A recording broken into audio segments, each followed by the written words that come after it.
Haryana staff selection commission Haryana में युवा बेरोजगारों को रोजगार देने के लिए बनाया हुआ है।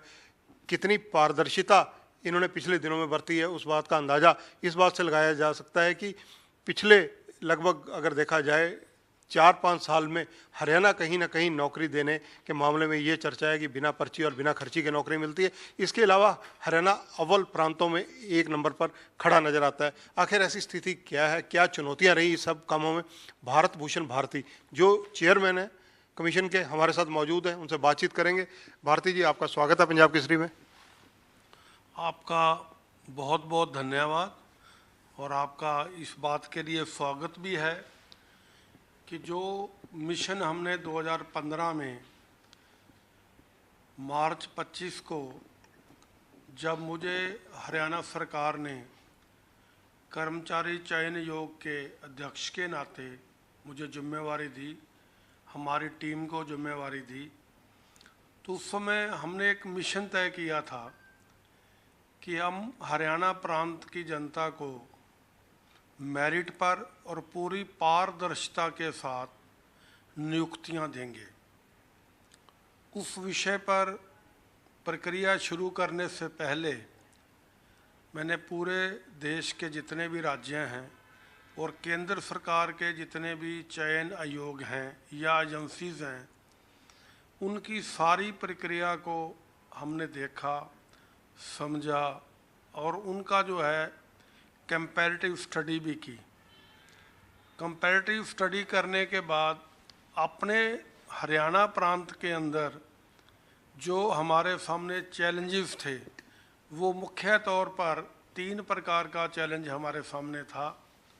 सबसे पहला चैलेंज क्या था कि हमारा जो भर्ती प्रक्रिया थी सारी की सारी ऑफलाइन थी, कागज़ के द्वारा होती थी, कंप्यूटराइज बेस नहीं था। तो हमने सबसे पहले 2015 में भर्ती क्रिया को 100% कंप्यूटराइज्ड डिजिटल करने का जो है ऐलान किया और 100% आज हमने इसको डिजिटल यानी कि कंप्यूटराइज्ड कर भी दिया है। दूसरा चैलेंज हमारे सामने था इम्पर्सोनेशन, जिसको हम सरल भाषा में कहते हैं कि एक व्यक्ति की जगह दूसरा बैठकर एग्ज़ाम देता है। इस प्रक्रिया जो ये एक प्रकार से गलत धारणा के रूप में हरियाणा में प्रचलित थी, इसको भी हमने एक चैलेंज के रूप में लिया और हमने जो परीक्षा की प्रक्रिया है, एग्जामिनेशन का पूरा जो प्रोसेस है, उसको हमने अल्ट्रा मॉडर्न किया। एग्जामिनेशन सेंटर के अंदर हमने लाइव सीसीटीवी कैमरास की प्रक्रिया शुरू की 2015 में। साथ में जैमर्स लगवाए ईच रूम के अंदर। इसी प्रकार से बायोमेट्रिक, इलेक्ट्रॉनिक बायोमेट्रिक जो होती है, उस प्रक्रिया को किया। क्यूआर कोड को हमने लागू किया और फ्रिस्किंग की जो प्रक्रिया थी कि एग्जामिनेशन सेंटर पर जब कैंडिडेट आएगा तो उसकी अच्छी ढंग से जांच पड़ताल नियमानुसार की जाएगी ताकि वो एग्ज़ाम के अंदर किसी प्रकार की इलेक्ट्रॉनिक डिवाइस लेकर ना जा सके।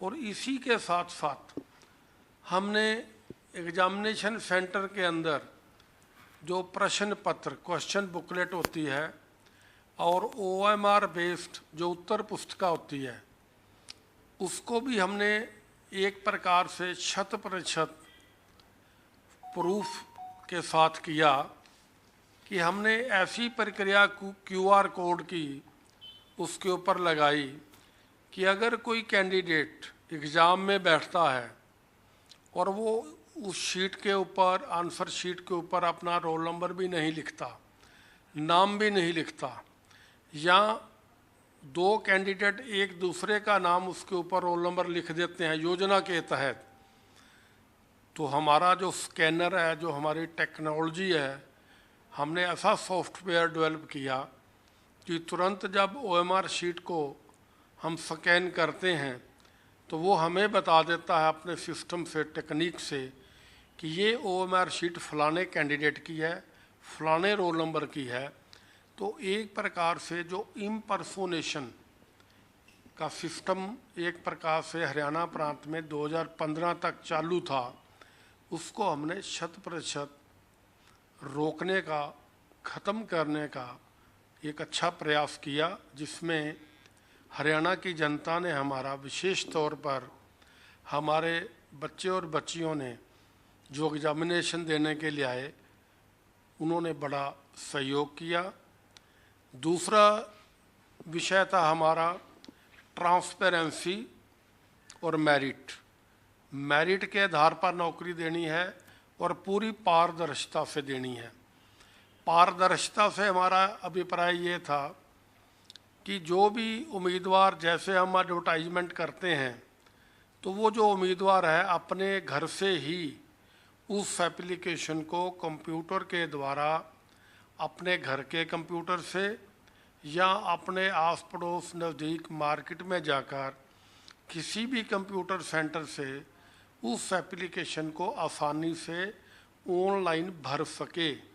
ये बहुत बड़ा हमारे सामने चैलेंज था, क्योंकि पहली बार हमने इसको डिजिटल हरियाणा का सपना जो माननीय मुख्यमंत्री जी ने और माननीय प्रधानमंत्री जी ने पूरे देश को बनाने का किया था, तो ये हमने हरियाणा प्रांत में 2015 अप्रैल में ही एक प्रकार से लागू करने का प्रयास किया। और आज मैं ये बात दावे से कह सकता हूँ कि हमारी चयन प्रक्रिया हरियाणा कर्मचारी चयन आयोग की 100% ऑनलाइन है, कंप्यूटराइज्ड है और मेरिट पर आधारित है। इसके ही साथ साथ हमने जहाँ एग्जामिनेशन सेंटर्स के अंदर स्ट्रेंथन किया टेक्नोलॉजी के द्वारा कि कोई भी असामाजिक तत्व किसी भी प्रकार की नकल या माल प्रैक्टिस ना कर सके, उसके हमने पुख्ता प्रबंध किए हैं। दूसरी तरफ जो उम्मीदवार नौकरी के लिए अप्लाई करते हैं, तो जब हमारा एग्ज़ाम हो जाता है, एग्ज़ाम होने के बाद हम आंसर की जो है अपनी वेबसाइट के ऊपर डालते हैं और कैंडिडेट्स को, उम्मीदवारों को कहते हैं अगर आपको इसके बारे में कोई एतराज़ है तो वो अपना इसके ऊपर दे सकते हैं। वो भी अब हमने 100% कंप्यूटराइज्ड कर दिया है। हमने उसके लिए अपना ही सॉफ्टवेयर डेवलप किया है और हमारी वेबसाइट पर HSSC की उपलब्ध है। घर से ही कैंडिडेट जो है अब ऑब्जेक्शन फाइल करता है। इसी प्रकार से पूरा रिजल्ट निकलने तक, एप्लीकेशन भरने से लेकर पूरा रिजल्ट फाइनल निकलने से ज्वाइनिंग तक, अगर किसी भी उम्मीदवार को इस भर्ती प्रक्रिया के बारे में कोई कठिनाई आती है या कोई दिक्कत आती है, तो वो हमारे समाधान पोर्टल पर जाकर ऑनलाइन अपने घर से ही, अपने कंप्यूटर से ही अपनी वो शिकायत या किसी प्रकार का जो उसका कोई अधिकार बनता है उसकी बात करता है, तो वो अपने घर से ही दे सकता है।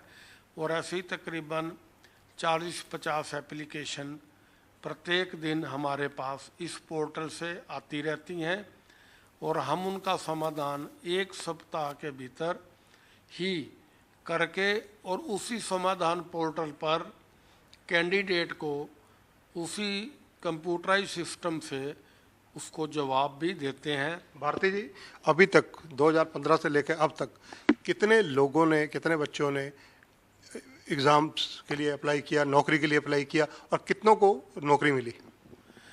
अप्रैल 2015 से आज तक करीब 1,50,00,000 एप्लीकेशंस जो हैं ऑनलाइन हमारे पास आ चुकी हैं। और ये 1,50,00,000 जो एप्लीकेशन आई हैं, इसमें 70 लाख उम्मीदवारों ने इसके अंदर अप्लाई किया है, क्योंकि कई उम्मीदवारों ने एक से ज़्यादा कैटेगरी में भी मल्टीपल अप्लाई किया हुआ है। अभी तक अप्रैल 2015 से लेकर आज तक 1,00,000 262 कैटेगरीज यानी पोस्ट्स के लिए हमने विज्ञापन जारी किया है, जिसमें से 76,897 लोगों को, कैंडिडेट्स को हमने रिकमेंड करके हरियाणा सरकार के विभिन्न विभागों को भेज दिया है। यानी 76,897 उम्मीदवारों को हमने रोजगार अभी तक पिछले 5.5 वर्षों में दे दिया है। बाकी जो 23,000 के करीब हमारी की हुई एडवर्टाइजमेंट के अंदर बाकी है, वो हमारी प्रक्रिया पूरी की पूरी पाइपलाइन में है। हमने अप्रैल, मई और जून 3 महीने 2020 में जो थे, इनका रिटर्न एग्जामिनेशन का हमने शेड्यूल डाला था, मगर कोविड की वजह से वो एग्ज़ाम हम नहीं करवा सके। और अब ये बकाया जो हमारी तकरीबन 23,000 भर्तियां हैं, इनको हम नवंबर, दिसंबर, जनवरी, फरवरी यानी 31 मार्च 2021 तक इन सभी को जो है पूरा करने का हमारा प्रयास है। भारत सरकार और हरियाणा सरकार से जैसे ही हमें कोविड से संबंधित दिशा निर्देश, SOP जो भी हमारे पास आएगी, उसके अकॉर्डिंगली शीघ्र अतिशीघ्र हम सभी इन भर्तियों का एग्ज़ाम करवाने की कोशिश करेंगे, जिनमें पुलिस की, स्वास्थ्य विभाग की, पटवारी की, ग्राम सचिव आदि की कैटेगरी की भर्तियां भी 23,000 में बकाया हैं। कुछ 1,068 के करीब हमारी भर्तियां ऐसी हैं जो माननीय Punjab and Haryana high court के अंदर किसी न किसी कारण से लंबित हैं। तो हमारा प्रयास ये भी है कि दिसंबर 2020 में 31 दिसंबर तक हमारा प्रयास है कि उनके भी रिजल्ट जो है कानूनी कार्रवाई के द्वारा नियमानुसार करते हुए उनके अंदर जो स्टे की प्रक्रिया लगी हुई है उनको हटवाकर उन भर्तियों को भी हम पूरा करने का प्रयास करेंगे। भारती जी, मनोहर लाल जी चीफ मिनिस्टर है, हरियाणा के पार्ट 2 गवर्नमेंट चल रही है, उनकी गठबंधन सरकार है।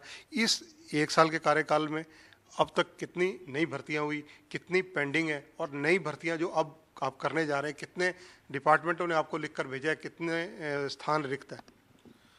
अक्टूबर 2019 से लेकर इस अक्टूबर 2020 तक तकरीबन हमने 12,000 कर्मचारियों की भर्ती की है इस वर्ष में, जब से सरकार का दूसरा कार्यकाल शुरू हुआ है। अभी हमारे पास 15,000 नई भर्तियां करने के लिए सरकार के विभिन्न विभागों से रिक्विजिशन प्राप्त हुई है, जिसमें शिक्षा विभाग, स्वास्थ्य विभाग, पुलिस विभाग, एग्रीकल्चर विभाग और अन्य विभागों से भी हमारे पास रिक्विजिशन डिमांड आई है। और ये जो 15,000 की डिमांड आई है, ये भी हम जो है अब 10 नवंबर के बाद इनकी जो है नई एडवर्टाइजमेंट जो है शीघ्र ही जारी करने वाले हैं। और अभी हरियाणा सरकार के माननीय मुख्यमंत्री जी ने 2 दिन पहले ही घोषणा की है कि हम 1 लाख भर्तियां अगले 4 वर्ष में और करेंगे। तो जैसे ही हरियाणा सरकार के विभिन्न विभागों द्वारा नई भर्ती करने का मांग पत्र हमारे पास आएगा, तो शीघ्र अतिशीघ्र मेरिट पर और पूरी पारदर्शिता के साथ हम उनको करने का प्रयास करेंगे। लिखित परीक्षा का पैटर्न जब हरियाणा में अपनाया गया तो चुनौती भी था, क्या ये पूर्णतः सफल रहा अब तक? रिटर्न एग्जामिनेशन का, जैसे मैंने पहले भी आपके सामने ये विषय रखा डिटेल में, कि हमारे सामने एक बहुत बड़ा चैलेंज था। चैलेंज 2 प्रकार से था। एक तो था इम्पर्सोनेशन का, कि एक की जगह दूसरे कैंडिडेट का बैठना 2015 के समय, और दूसरा हमारे सामने चैलेंज था अनफेयर मीन्स का, जिससे हम नकल, चीटिंग वगैरह भी बोल देते हैं। तो हमने इन दोनों चीज़ों के ऊपर जो है कंट्रोल करने में सफलता हासिल की है, और ये सफलता हमें हरियाणा की जनता के सहयोग से ही प्राप्त हुई है। और हरियाणा सरकार के सभी विभाग जितने भी प्रशासनिक अधिकारी कर्मचारी हैं उन्होंने भी हमारा इस विषय में पूरा सहयोग किया है, जिसके कारण हमारी ये पूरी भर्ती प्रक्रिया एक प्रकार से 100% ट्रांसपेरेंट, पारदर्शिता और मेरिट के आधार पर अभी तक हमने की है और आगे भी इसी मापदंड के ऊपर चलते हुए आगे भी इसको जारी रखेंगे। भारती जी, कुछ स्टूडेंट की तरफ से एक आवाज़ निकल कर आ रही है कि जिनके माँ बाप सरकारी नौकरी में हैं, सोशियो इकोनॉमी के चक्कर में वो मेरिट में होने की वजह से, सारा कुछ होने की वजह से कहीं ना कहीं पिछड़ जाते हैं, उन्हें रोजगार नहीं मिल पाता। क्या इसमें कोई सुधार की गुंजाइश नहीं नज़र आती है आपको कि बच्चों के साथ पक्षपात, भेदभाव भी हो रहा हो? देखिए, जो चयन प्रक्रिया का क्राइटेरिया होता है, मापदंड होता है, वो हरियाणा सरकार के द्वारा तय किया जाता है। अभी हरियाणा सरकार ने जनहित में सोशो इकोनॉमी के मैक्सिमम 10 मार्क्स देने का क्राइटेरिया बनाया हुआ है, जिसके अंदर अगर कोई फादरलेस है, अगर कोई विडो है, अगर कोई घुमंतरू जाति से है और अगर वो पहले से ही किसी सरकारी विभाग में कॉन्ट्रैक्ट पर लगा हुआ है तो उनको एक्सपीरियंस के 5 नंबर मिलते हैं। तो एक प्रकार से ये 20 में से ज़्यादा 10 नंबर मिलते हैं, जिसमें 5 नंबर उन लोगों को भी मिलते हैं जिनके परिवार में कोई भी सदस्य सरकारी नौकरी में नहीं है।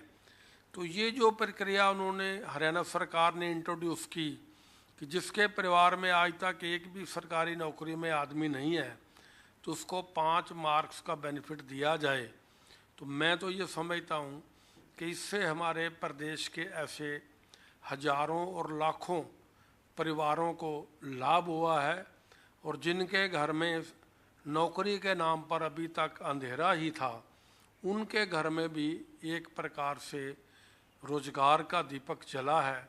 और ये एक जो प्रयास है, मेरे मुताबिक जो है हरियाणा सरकार का बहुत ही प्रशंसनीय प्रयास है। एक चीज़ और भारती जी, जो हरियाणा सर्विस सिलेक्शन कमीशन है, इसके बारे में स्टूडेंट्स को एक और जो एग्ज़ाम दे चुके हैं उनसे हमारी चर्चा होती रहती है। उनकी एक शिकायत आई है, वो ये है कि जिस प्रकार से जो सिलेबस है वो कोई नियमित सिलेबस भी नहीं है और कई बार आउट ऑफ सिलेबस बहुत से क्वेश्चन आते हैं, वो आपके लिए भी चुनौती बनते हैं। कहीं ना कहीं उन्हीं को लेकर मामले हाई कोर्ट तक जाते हैं। हरियाणा कर्मचारी चयन आयोग के नाते हमारी सारी पूरी की पूरी चयन प्रक्रिया में हमारा प्रयास ये रहता है कि जो सरकार के विभिन्न विभागों से हमारे पास मांग पत्र आता है उसके अंदर क्वालिफिकेशन लिखी होती है कि इस भर्ती प्रक्रिया में मान लीजिए क्लर्क की भर्ती करनी है तो उसमें लिखा होता है कि ग्रेजुएट चाहिए कैंडिडेट, तो हम सिलेबस जो है ग्रेजुएशन लेवल का ही देते हैं। ये हमारा जो है 100% यही प्रयास रहता है। परंतु आज शिक्षा का जो है बहुत बड़ा विकास हो चुका है। मैं अपना ही उदाहरण देना चाहता हूँ कि जब मैंने बीए की और मैंने प्रेप के अंदर जो है ट्रिग्नोमेट्री पढ़ी थी, मैथमेटिक्स विद इकोनॉमिक्स में, आज वो ट्रिग्नोमेट्री 5th क्लास के अंदर पढ़ाई जाती है। तो इस नाते से अगर मैं ये बात कहूँ कि ये तो आउट ऑफ सिलेबस है तो ये बात कोई न्याय उचित नहीं है, क्योंकि जो शिक्षा का मापदंड है, सीबीएसई का अलग सिलेबस है, हरियाणा एजुकेशन बोर्ड का जो सिलेबस अलग है और सीबीएसई के भी कई 2-3 प्रकार के ग्रेडेशन में होते हैं सिलेबस। तो हमारा तो एक ही प्रयास रहता है कि जो क्वालिफिकेशन एलिजिबिलिटी में दी गई है एडवर्टाइजमेंट के अंदर, उसी फ्रेमवर्क में रहते हुए उसी सिलेबस और मापदंड के अनुसार ही प्रश्न पत्र जो है बनाया जाए। ये हमारा पूरे का पूरा प्रयास रहता है। भारती जी, इसके अलावा अगर चर्चा की जाए कि हरियाणा के जो युवा बेरोजगार हैं, क्योंकि वो आप पर ही आशावान है कि यही संस्थान एक ऐसा है जहाँ से उनको सरकारी नौकरी की उम्मीद रहती है, हरियाणा के बच्चों को ज़्यादा से ज़्यादा रोजगार मिले। कई स्टेट्स में क्राइटेरियाज भी हैं, हिमाचल में भी इस मामले में कुछ क्राइटेरिया हैं, 60-70% का है, कुछ और स्टेटों में। क्या हरियाणा में भी ऐसे प्रोविज़न कभी हो सकते हैं या कोई विचार चल रहा हो? जहाँ तक हरियाणा प्रांत के उम्मीदवारों को टोटल डोकरी में 75% आरक्षण की बात जो आप कर रहे हो, ये एक बहुत ही संवैधानिक मामला है। भारत का जो संविधान है, जहाँ तक मेरी जानकारी है, ऐसा किसी भी प्रदेश को अधिकार नहीं देता कि आप ऐसा इस प्रकार की जो है शर्त लगाकर प्रक्रिया को शुरू कर सकें। तो अभी तक मेरी जानकारी के मुताबिक किसी भी प्रदेश में ऐसा कोई नियम नहीं है, क्योंकि भारत देश हमारा जो है यूनियन ऑफ स्टेट है। तो इसके अंदर जो हमारा फेडरल ढांचा है और कानून के अनुसार आप दूसरे प्रदेश के किसी भी उम्मीदवार को चयन प्रक्रिया में शामिल होने से रोक नहीं सकते, परंतु हर प्रदेश ने अपनी जो स्टेट लैंग्वेज है उसको जो है ना एक प्रकार से कंपलसरी किया हुआ है। उदाहरण के तौर पर हरियाणा में मैट्रिक तक संस्कृत या हिंदी का ज्ञान अनिवार्य है, जिस प्रकार पंजाब में मैट्रिक तक पंजाबी गुरमुखी का ज्ञान अनिवार्य है। तो इस प्रकार की तो बात हर स्टेट ने की हुई है, परंतु ओवरऑल दूसरे स्टेट के लोगों को रोकना कि वो उसमें भाग ही ना ले सकें, अभी तक ऐसा कोई प्रावधान उपलब्ध नहीं है। और वैसे भी ये विषय जो है सरकार का है, क्योंकि क्राइटेरिया जो तय करती है वो हरियाणा सरकार के द्वारा ही किया जाता है। भारती जी, जिस प्रकार से कोरोना के आप चैलेंज की बात कर रहे हैं, निस्संदेह बहुत बड़ी चुनौती, विपदा सारे समूचे राष्ट्र के लिए, इवन वर्ल्ड के लिए रही। बायोमेट्रिक का फार्मूला उन दिनों बंद करना पड़ा, तो क्या फार्मूला उन दिनों चला? कोविड की वजह से वैसे तो हमें एग्ज़ाम जो है करवाए ही नहीं, परंतु माननीय सुप्रीम कोर्ट के एक आदेश से पीटीआई की भर्ती का हमने 23 अगस्त 2020 को एक एग्ज़ाम हमने करवाया था। और उसमें क्योंकि बायोमेट्रिक लेने की एक प्रकार से जो भारत सरकार की नियमावली कोविड में थी, तो बायोमेट्रिक तो हमने नहीं ली, परंतु उसका अल्टरनेटिव जो था फेशियल रिकॉग्निशन का था, जो कि आजकल जो है सभी विश्व के और भारत के जो एयरपोर्ट्स हैं वहाँ पर लागू है। तो हमने एक सबूत के तौर पर, ट्रायल के तौर पर इस एग्ज़ाम के अंदर कुछ एक सेंटर के अंदर हमने उसको लागू किया था और उसके हमें अच्छे परिणाम भी मिले हैं। और आने वाले समय में जब भी एग्ज़ाम होंगे तो फेशियल बायोमेट्रिक रिकॉग्निशन ये एक बहुत ही सुरक्षित और अच्छा जो है एक प्रक्रिया है, जिसके अंदर इम्पर्सोनेशन को 100% हम रोक सकते हैं। और इसीलिए हमने इसको भी जो है आगे से एग्जामिनेशन सेंटर के अंदर लागू करने का निर्णय लिया है। भारती जी, एक चीज़ और, आपने बड़े फेयर एंड क्लियर एग्ज़ाम्स कराने की कोशिश की, 5 साल से लगातार आपके प्रयास सार्थक भी रहे हैं। उस चीज़ का जो देखा जाए तो सरकार की तरफ से भी खूब दावा किया जाता है, लेकिन कहीं ना कहीं आपके प्रयासों में कुछ लोग सेंध लगाने की कोशिश करते हैं, कुछ शरारत करने की कोशिश करते हैं, जिनको समय समय पर, वो आपका सब्जेक्ट नहीं है लेकिन फिर भी क्योंकि विपक्ष भी मुद्दे बनाता है, जैसे कि यहाँ पर कुछ लोग, आपने ही कार्रवाई कराई थी, कुछ लोग पकड़े गए थे जो ऐसी शरारतें कर रहे थे, तो ऐसी चीज़ों को रोकने के लिए क्या कदम उठाए जा रहे हैं? देखिए, हमारा जो देश है लोकतांत्रिक देश है, हर व्यक्ति को अपनी बात कहने की आज़ादी है, उसको कहने से हम नहीं रोक सकते। परंतु हमारी जो चयन प्रक्रिया है हमने खुले मन से उसको लागू किया है और जनता के बीच हमने उनसे सुझाव भी मांगे हैं कि इस पूरी की पूरी जो प्रक्रिया हमारी ट्रांसपेरेंट है, पारदर्शिता से है और मेरिट के आधार पर है। हमारे पास कई उम्मीदवार या आम जनता के प्रतिनिधि अपने सजेशंस भी लेकर आते हैं कि आप इस प्रक्रिया में ये सुधार कीजिए, और हमें अपने इलेक्ट्रॉनिक और प्रिंट मीडिया के द्वारा भी कई अच्छे सुझाव पिछले 5.5 वर्षों में मिले हैं कि आप इसको ऐसे करेंगे तो ये प्रक्रिया और भी पारदर्शिता से चलेगी। तो हमने ऐसे सभी सुझावों को जो है अपनी प्रक्रिया में समाहित करने का प्रयास किया है, और आगे भी कोई भी सुझाव आएगा ट्रांसपेरेंसी और मेरिट के आधार पर हम नौकरियों में जो चयन की प्रक्रिया शुरू की हुई है उसको 100% पूरी दृढ़ता के साथ इसी प्रकार से आगे लागू रखेंगे। ये हमारा एक प्रकार से संकल्प भी है और दृढ़ निश्चय भी है। धन्यवाद भारती जी। तो ये हैं भारत भूषण भारती, जो हरियाणा कर्मचारी चयन आयोग के अध्यक्ष हैं।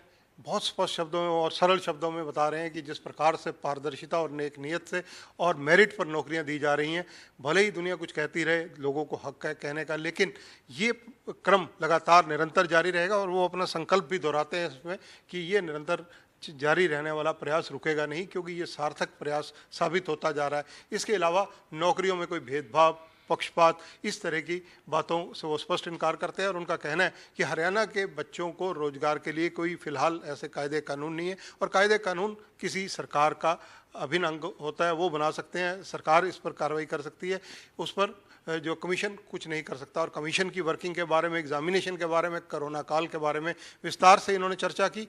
कैमरामैन सुनील के साथ चंद्रशेखर धरनी, पंजाब केसरी टीवी, चंडीगढ़।